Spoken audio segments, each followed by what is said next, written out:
साईं की बात। बच्चे, मैं तुम्हारे घर के सदस्य जैसा नहीं हूँ, बल्कि तुम्हारे घर का सदस्य ही हूँ मेरे बच्चे। तुम मुझे सदस्य जैसा मत समझा करो, सदस्य ही समझा करो। जिस तरीके से तुम अपने पूरे परिवार के साथ नाश्ता करते हो, खाना खाते हो, घूमने जाते हो, उसी तरीके से मैं भी तुम्हारे साथ चलता हूँ। मैं भी तुम्हारे साथ खाना खाता हूँ, चलता हूँ, घूमता हूँ। जहाँ तुम जाते हो ना, तुम्हारे साथ साथ तुम्हारी परछाई बनकर तुम्हारे परिवार वालों के साथ रहता हूँ। सुन रहे हो ना?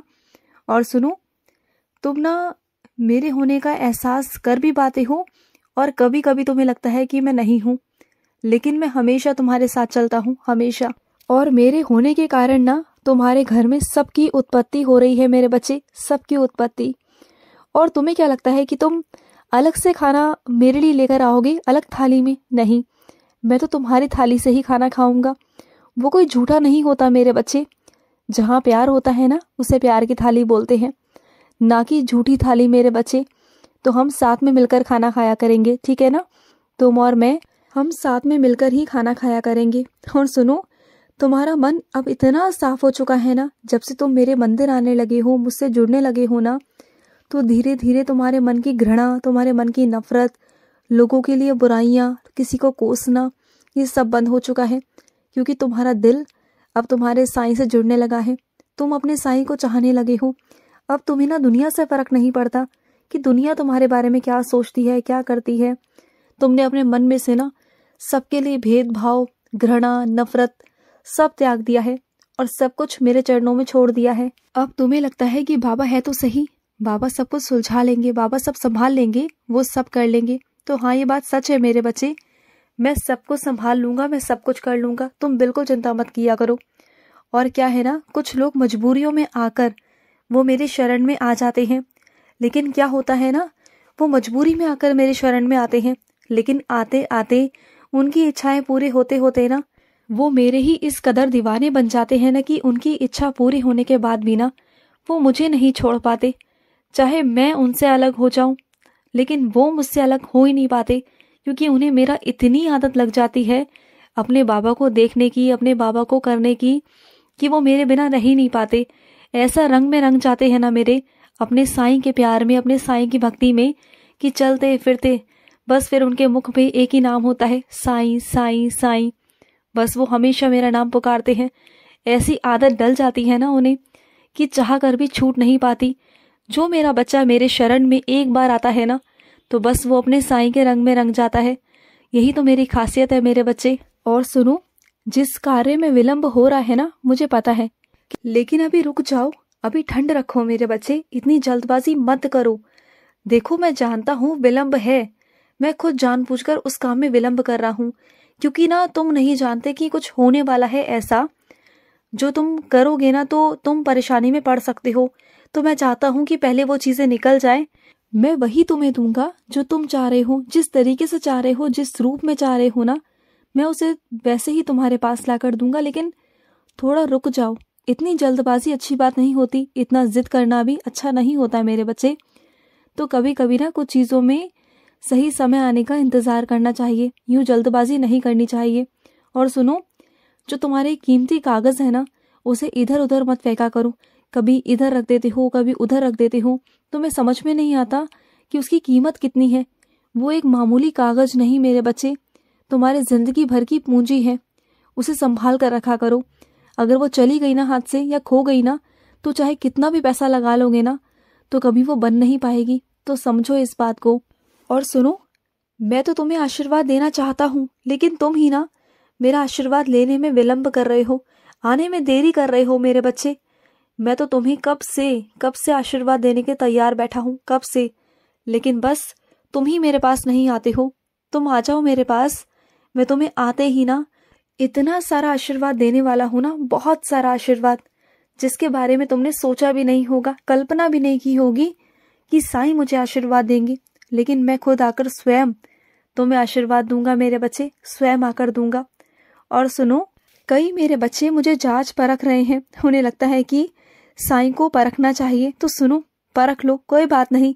बल्कि मुझे तो खुशी है कि चलो कोई तो है जो मेरी परीक्षा ले रहा है, और अगर ऐसी परीक्षा लेते रहोगे ना तो कम से कम तुम मेरे पास आकर तो बैठोगे। और अगर ऐसी परीक्षा लोगे तो मैं हमेशा जिंदगी भर तुम्हें परीक्षाएं देता रहूंगा। कम से कम तुम इस बहाने अपने साईं के पास आकर तो बैठोगे, वरना तुम अपने साईं के पास आकर बैठते ही नहीं हो, तुम्हारे पास समय ही नहीं होता, है ना? सही कह रहा हूं ना मैं? और सुनो, इस बार इनकार कर देना। जिस काम में तुम्हारा मन नहीं है ना, सामने से उसे इनकार कर देना, क्योंकि वो बार बार तुम्हें उकसा रहा है, बार बार तुमसे जिद कर रहा है कि तुम उस काम को करो। और बल्कि तुम जानते हो कि वो काम तुम्हारे लिए सही नहीं है, वो बिल्कुल गलत है। तुम्हें पता है कि उस काम को आगे चलकर करने में नुकसान है, बहुत नुकसान है। तो तुम ना सामने वाले की इज्जत रखने के लिए तुम हाँ नहीं कर सकते।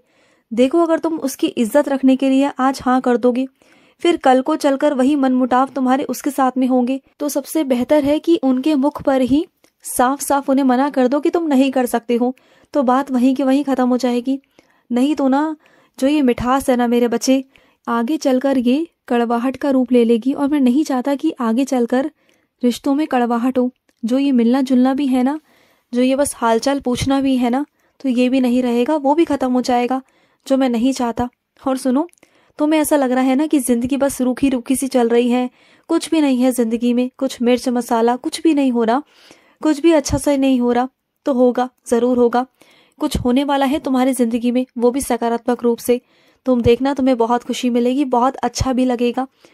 और मेरे कुछ बच्चों का कुछ ही महीनों के अंदर एक नया जीवन शुरू होने वाला है, वो नए जीवन में प्रवेश करने वाले हैं।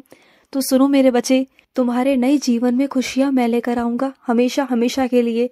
और इतनी सारी खुशियां होंगी ना जिसे तुम संभाल संभाल कर थक जाओगे, लेकिन मैं तुम्हें दे देकर ना थकूंगा नहीं मेरे बच्चे।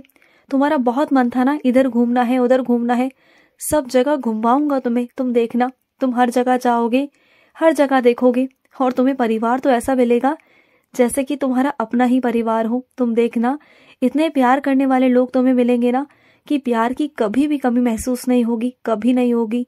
और सुनो, जब मैं तुम्हारे घर का सदस्य हूँ तो तुम जितना खाते हो ना उतना मुझे भी खिलाया करो, और तुम जितना पीते हो उतना मुझे भी पिलाया करो। तुम जितने वस्त्र पहनते हो उतने वस्त्र मुझे भी पहनाया करो, क्योंकि तुम्हारे साईं में और तुम में कोई फर्क नहीं है मेरे बच्चे। तुम जैसे हो मैं भी वैसा हूँ। तुम अपने साईं को जैसे रखोगे, जिस हाल में रखोगे ना, मैं उसी हाल में तुम्हारे पास रहूंगा, तुम्हारे साथ रहूंगा, हमेशा याद रखना। और एक बात कहूँ तुमसे, तुम ना जिस इंसान की छत्र छाया में हो ना, वो मेरा ही भेजा हुआ बच्चा है मेरे बच्चे। तुम उसी की छत्र छाया में हो मेरे बच्चे, और वो तुम्हारा पूरा पूरा ध्यान रख रहा है मेरे बच्चे, हर चीज से। और वो तुम्हारे लायक भी है मेरे बच्चे। और उसके अंदर जो अच्छाइयाँ हैं ना, वो बहुत है मेरे बच्चे, उसके अंदर अच्छाइयाँ बहुत है। और तुम भी अपनी अच्छाइयों को बरकरार रखना उसके साथ में। कभी कोई छल कपट या धोखा करने की कोशिश मत करना, कुछ दिखावे के लिए मत करना, जैसे हो वैसे ही रहना। क्योंकि जो दिखावे के रिश्ते करते हैं ना, वो ज्यादा दिन तक टिकते नहीं हैं। और जो लोग जैसे हैं वैसे ही रहते हैं ना, तो वो रिश्ते लंबे समय तक चलते हैं। और तुम्हें लंबे समय तक अपने जीवन को व्यतीत करना है मेरे बच्चे, तो जैसे हो वैसे रहना है तुम्हें, ठीक है ना? और सुनो, जो दवाइयाँ हैं उन्हें समय से लो मेरे बच्चे, ये नहीं कि आगे पीछे। तुम बहुत कमज़ोर हो, मैं जानता हूँ कि तुम्हें बहुत ज़रूरत है संतुलित आहार की। हरी सब्जियाँ खाओ, पौष्टिक आहार लो मेरे बच्चे, तुम्हें बहुत ज़रूरत है। और सुनो, घबरा क्यों रहे हो? अरे हो जाएगा, सब हो जाएगा मेरे बच्चे, इतना परेशान नहीं होते। और सुनो, जहाँ तुम पैसे भर रहे हो वहाँ की तुम छुट्टियाँ क्यों कर रहे हो? हाँ, क्योंकि तुम्हारे पहले के काम नहीं हो पा रहे इसलिए। तो सुनो, अपने सारे कामों को पहले निपटाओ, और उसके बाद अपना जो दिनचर्या है ना उसे दोबारा से सही करो। जो तुम्हारी पहले थी ना, वो सारे काम ज़रूरी है मेरे बच्चे। तुम एक काम को बहुत ज़रूरी नहीं बना सकते, सारे काम बहुत ज़रूरी हैं। तो समझो इन बातों को, और एक चीज़ के लिए दूसरी चीज़ नहीं छोड़ते हैं, ये बात तुम्हें समझनी होगी। हर एक चीज़ ज़रूरी है, हर एक काम ज़रूरी है, सबको तुम महत्व दो, ठीक है? खुश रहो। आज का साई संदेश समाप्त हुआ।